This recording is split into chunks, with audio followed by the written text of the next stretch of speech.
Tiago é no finalzinho da Bíblia, antes das cartas do Pedro, depois da carta do Tiago. Capítulo 1. E vamos ler só do versículo 16 em diante. Diz: não erreis, meus amados irmãos.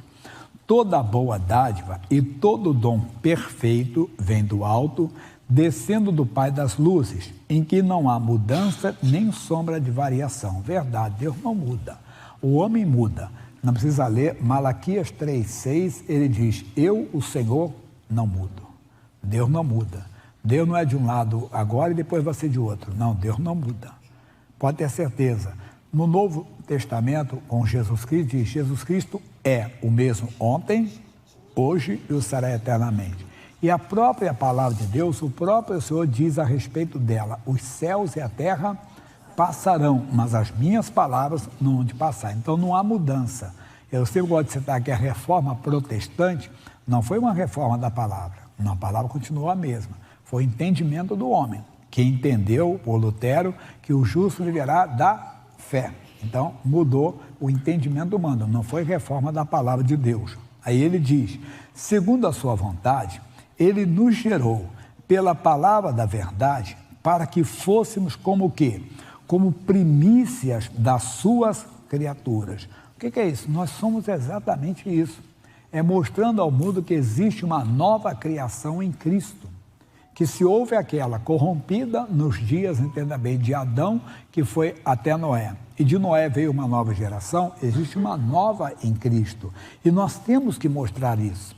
Como é que temos que mostrar? Com o nosso testemunho, com a nossa vida, que estar com Cristo é incomparavelmente melhor. Aí o Senhor Deus vai usar o Tiago para nos dar algumas lições. Diz: sabei isto, meus amados irmãos. Todo homem, mulher, toda pessoa, seja pronto para ouvir, tardio para falar, tardio para se irar, porque a ira do homem não opera a justiça de Deus. Às vezes ficamos zangados, chateados com algumas coisas que acontecem. Eu estava falando com essa polarização, né, política no país, por exemplo, tem coisas que realmente revoltam, que enjoam. Mas nós não podemos deixar essas coisas nos dominar, porque nós temos que mostrar ao mundo que nós estamos com Cristo. E se ficamos chateados com uma coisa, não podemos continuar com elas. Nós não podemos levá-las para o dia seguinte. Eu falo isso já já. Nós vamos ler primeiro aqui. Pelo que diz assim: rejeitando toda a imundícia e acúmulo de malícia, recebei com mansidão a palavra em vós enxertada, a qual pode salvar a vossa alma. Versículo novo que eu não dei no outro. E sede cumpridores da palavra e não somente ouvintes, enganando-vos com falsos discursos. Nós vamos para Efésios, capítulo 4, versículo 22. Carta de Paulo ao povo de Éfeso, são os Efésios. 4, 22. Que quanto ao trato passado, vos despojeis do velho homem, que se corrompe pela concupiscência do engano. Temos que nos despir do velho homem. Não pode haver em nós. E vos renoveis no espírito do vosso sentido, e vos revistais do novo homem, que segundo Deus é criado em verdadeira justiça, que é a obra do Calvário, e santidade. Pelo que deixai a mentira e falai a verdade, cada um com o seu próximo, porque somos membros um dos outros. O que mais tira a credibilidade de uma pessoa é a mentira, principalmente do cristão. Se o cristão se descobre que o cristão mentiu, ele perde toda a credibilidade. Por isso nós temos que tomar cuidado com as informações. Por exemplo, nessa época que eu falei, você recebe muitas informações, vem lá muitas coisas. Você tem que verificar a veracidade. Porque se você passa, ele sempre manda essas mentirinhas. Não, cristão não pode entrar nessa. Você tem que verificar. Você não pode ser chamado de mentiroso. Para eles é normal, para nós não. Porque nós sabemos que o diabo é o pai da mentira. Então nós não podemos cair nessa cilada do diabo. Na época da chamada Guerra Fria, existia muita espionagem contra a espionagem. E às vezes o espião entrava no meio como se ele fosse amigo de um lado. Aí ele criava um boato, uma coisa, e todo mundo acreditava. Depois ele mesmo, já passando para o outro lado, mostrava que era mentira. é aquele lado perder a credibilidade. Isso acontece muito hoje também. Então, o cristão tem que tomar cuidado para não cair nessa cilada do diabo.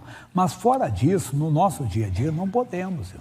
Eu estou conversando com o Fernando de Lima. Vamos dizer que é um assunto de família, que ele está pedindo um conselho, alguma coisa, ou eu pedindo para ele. E você chega perto. E aí, vocês estão conversando de quê? E eu digo, é futebol. Fernando vai olhar para mim, pô, esse pastor já me mente, hein?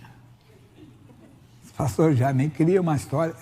Quer dizer, com ele eu perdi a credibilidade. Talvez com a pessoa, e até a pessoa nota que eu disfarcei. Não pode. Amigo, é um assunto nosso aqui, não é uma coisa nossa. Nada demais para você. Uma coisa entre eu e é verdade. Quer dizer, eu falei a verdade. Eu preciso dar explicação. Imagine que o marido está no ouvido da esposa assim. O que você estava falando? Para te interessa? Não é verdade? O marido e a esposa, não tem nada a ver. É só os dois. Deu para entender isso. Então, mas não minta. Porque quando você mente, você perde a credibilidade. Totalmente. Então, não pode pegar nunca. E principalmente que os mentirosos não entrarão no reino de Deus, que é a pior sentença que a pessoa vai ter. Mas tem que chegar onde queremos hoje. Diz assim: irai-vos e não pequeis. Não se ponha o sol sobre a vossa ira. Às vezes ficamos chateados mesmo, como eu falei, notícias, às vezes com algumas reações, algumas ações, algumas provocações, mas não podemos guardar aquilo. Ele disse, não se põe o sol sobre a vossa ira. Mas mais do que isso, irmão, antes de entrar na segunda parte, é o testemunho que a pessoa diz assim, rapaz, o crente hoje estava com capeta no corpo. Já ouviu alguém falar isso? Foi um dia no mercado, você estava chateado. Você brigou com a moça do caixa, com o moço da reposição, sei lá, uma pessoa lá dentro, ou com um garagista lá no prédio, ou porteiro do prédio, e a pessoa sabe o que você vai dizer. Imagina o meu caso assim, rapaz, o pastor estava com capeta no corpo hoje. Você viu como é que o pastor? Pastor, aquele cara é pastor. Você viu como é que ele estava hoje? Soltando marimbondo pela boca mesmo, né? Como é que ele está? Nós temos que vigiar. Por quê? Porque nós somos primícias. Nós somos testemunhas da nova criação, que existe, entenda bem, uma nova criação em Cristo. Existe realmente um povo que foi escolhido por Deus, que foi comprado pelo sangue de Jesus, que foi transformado pelo poder do Espírito Santo. E nós precisamos dessa experiência com Deus. Por isso que nós temos que constantemente fazer o quê? Eu vou voltar aqui. Vamos para a primeira carta de Paulo aos Coríntios, capítulo 11. Você conhece bem. Versículo 28. Ele diz assim, 1 aos Coríntios 11, 28. Examine-se, pois, o homem a si mesmo, e assim coma deste pão e desse cálice. Claro que a mensagem usamos na ceia, mas não é só para a ceia. Nós não temos que esperar chegar o segundo domingo do mês para fazermos isso. Temos que fazer isso quando? Todos os dias.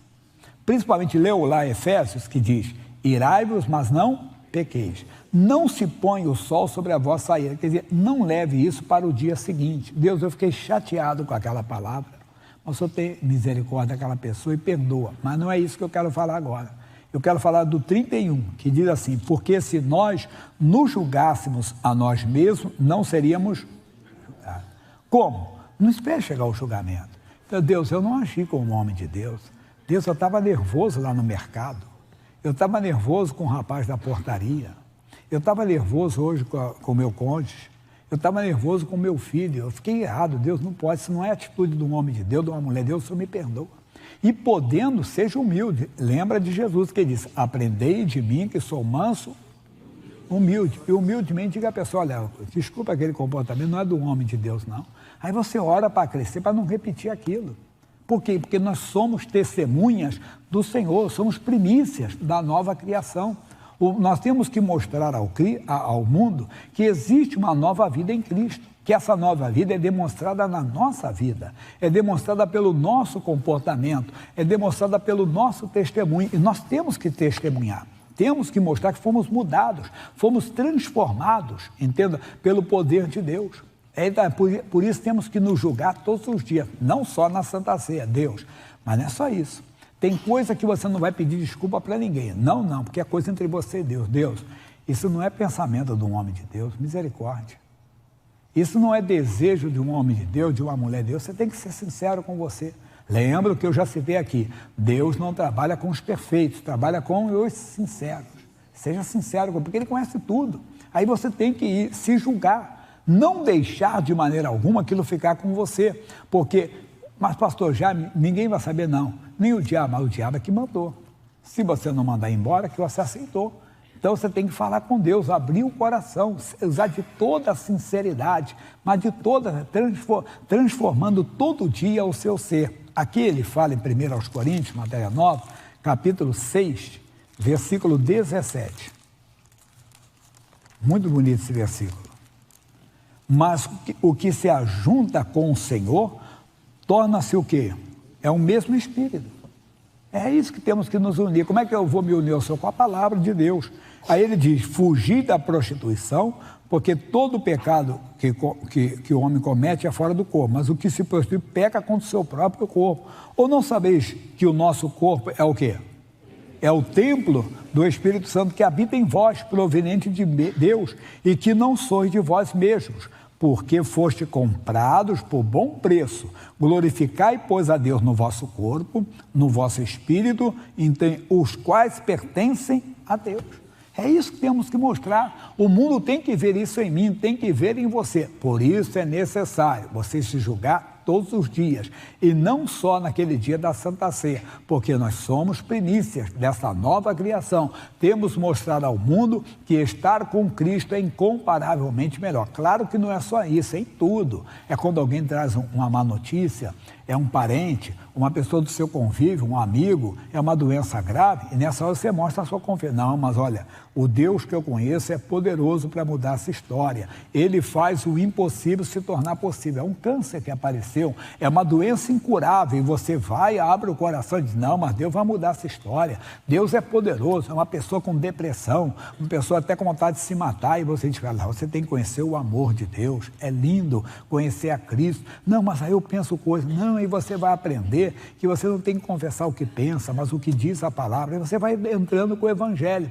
Você é testemunha dessa criação. Então, é muito importante. Vamos voltar em Efésios, que tem mais, eu não posso perder. 4:26 nós paramos. Diz então, irai-vos, mas não pequeis. Quer dizer, ficou chateado, é claro que você fica com atitudes, com coisas que acontecem nesse mundo, mas não deixa aquilo ficar com você. Não se põe o sol sobre a vossa ira. Quem não ouviu a mensagem que eu dei uma vez sobre o faraó do Egito? 10 pragas aconteceram no Egito. Uma das pragas foi a praga da rã. Eles iam comer, abria a panela, pulava uma rã. Ia se cobrir à noite, tinha rã debaixo da coberta. O que é isso? Tinha rã. Ia tomar banho, tinha rã. Tudo que era, tinha rã. O faraó não aguentou, chamou Moisés. Moisés, ora ao teu Deus, tire as rãs do Egito. Peça a Deus para colocar só nos rios. Tá bom, faraó, eu estou debaixo da solta. Quando é que eu devo orar? Amanhã. Ele passou uma noite com as rãs. Não durma com as rãs, irmão. Quando você dorme com uma mágoa, ficou magoado com alguém, Jesus, essa pessoa me feriu, tem misericórdia dela, eu não vou guardar no meu coração. Errou, foi você que ficou chateado, foi você que ficou irado. Não, Deus, eu não posso guardar esse sentimento, realmente, o que aquela pessoa fez não foi mal, eu só tenho misericórdia dela. E tenha misericórdia de mim também, que eu fiquei chateado, não. Ou aquele comportamento, não fui, aí vai, você se julga, não durma com aquilo. Então, todos os dias faça isso. Aí ele diz, não deis lugar ao diabo. O diabo quer lugar. Ele sabe que você não se droga, não se prostitui, mas ele vai tentar um lugar, na mágoa, no ressentimento, na ira, nessas reações. Aquele que furtava, não furte mais. Aquele que odiava, não odeie mais. Aquele que mentia, não minta mais. Aquele que se prostituía, não se prostitua mais. Quem está em Cristo, nova criatura. O mundo tem que ver que isso é real, que nós somos realmente, entenda bem, testemunhas dessa criação. Nós somos primícias dessa criação. Aí diz, fazendo com as mãos, antes trabalhe fazendo com as mãos o que é bom, para que tenha de repartir com o que tiver necessidade. Não saia da vossa boca nenhuma palavra torpe de destruição. Lembra lá atrás, esse pastor passar com demônio hoje, esse irmão parece crente, aí tá, porque ouviu da tua boca, não deveria. Você tem que colocar, o Davi entendeu tanto, que o Davi falou duas coisas, ele vai colocar ali o Salmo 39, veja comigo, versículo 1.